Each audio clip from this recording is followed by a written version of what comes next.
Assalamualaikum warahmatullahi wabarakatuh. Perkenalkan, nama saya Muhammad Rifandi Akbar dengan NIM C1B020160. Di sini saya akan menjelaskan hasil presentasi saya yang berjudul Siklus Akuntansi Perusahaan Dagang. Pengertian perusahaan dagang. Perusahaan dagang adalah perusahaan yang bergerak dalam bidang perdagangan barang dan aktivitas utamanya adalah menjual barang. Perusahaan dagang menjual kembali barang yang mereka jual tanpa mengubahnya sedikit pun. Perbedaan perusahaan dagang dan jasa. Akuntansi perusahaan dagang memiliki perbedaan dengan perusahaan jasa. Yang membedakan terutama adalah aktivitas dan akun-akun yang tidak terdapat pada perusahaan jasa, tetapi ada pada perusahaan dagang. Akun-akun perusahaan dagang yang tidak ada pada perusahaan jasa adalah sebagai berikut.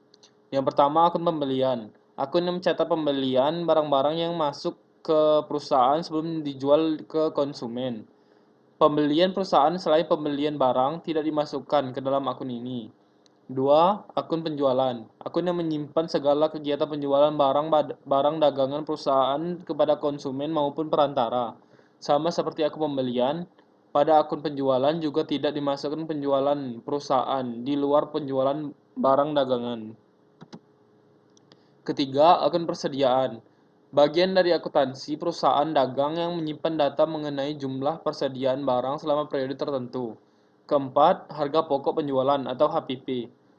Harga pokok yang dipakai untuk menentukan harga beli barang yang akan dijual pada suatu periode tertentu dan dipengaruhi oleh harga pasar. Kegiatan perusahaan dagang. Dalam catatan maupun prosedur akuntansi, perusahaan dagang tidak berbeda dengan perusahaan jasa. Laba atau rugi suatu perusahaan dagang dihitung dengan cara mengurangkan biaya untuk memperoleh pendapatan dari hasil penjualan pada periode yang bersangkutan. Biaya-biaya tersebut meliputi harga pokok atau cost, barang yang terjual, dan biaya-biaya operasi yang terjadi selama periode bersangkutan. Harga pokok barang yang laku dijual disebut dengan harga pokok penjualan. Misalnya, dalam suatu toko elektronik yang disebut harga pokok penjualan meliputi semua biaya yang dikeluarkan untuk membeli televisi, radio, kulkas, mesin cuci, dan lainnya yang telah laku dijual dalam satu periode. Biaya operasional suatu toko elektronik meliputi semua biaya yang berhubungan dengan kegiatan penjualan dan administrasi toko seperti biaya sewa, gaji pegawai, biaya promosi, biaya listrik, dan telepon. Saat melakukan perhitungan akuntansi perusahaan dagang ada 4 komponen penting, yaitu barang masuk atau pembelian, kas keluar atau pengeluaran, barang keluar atau penjualan, dan juga kas masuk atau pendapatan. Proses akuntansi perusahaan dagang. Identifikasi transaksi jurnal umum tahap siklus akuntansi yang pertama adalah dengan cara mengidentifikasi transaksi yang terjadi pada perusahaan dan melibatkan semua akun. Contoh transaksi perusahaan yang dagang biasanya adalah transaksi penjualan barang dagang. Sebagai penjual, Anda telah menyerahkan barang dagang serta sudah memperoleh uang atas pembayaran dari pembeli. Maka transaksi seperti ini bisa kita identifikasikan sebagai transaksi penjualan secara tunai. Jurnal khusus.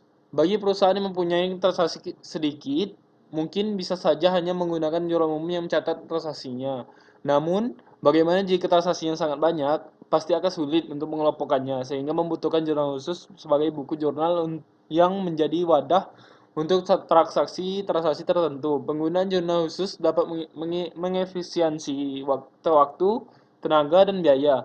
Jenis-jenis jurnal khusus diantaranya jurnal penerimaan kas, pengeluaran kas, pembelian, dan penjualan. Pencatatan transaksi akuntansi. A. Jurnal umum. Jurnal umum adalah alat untuk mencatat transaksi perusahaan yang dilakukan secara kronologis atau berdasarkan waktu terjadinya, dengan menunjukkan rekening yang harus didebet dan kredit, beserta jumlah rupiahnya masing-masing.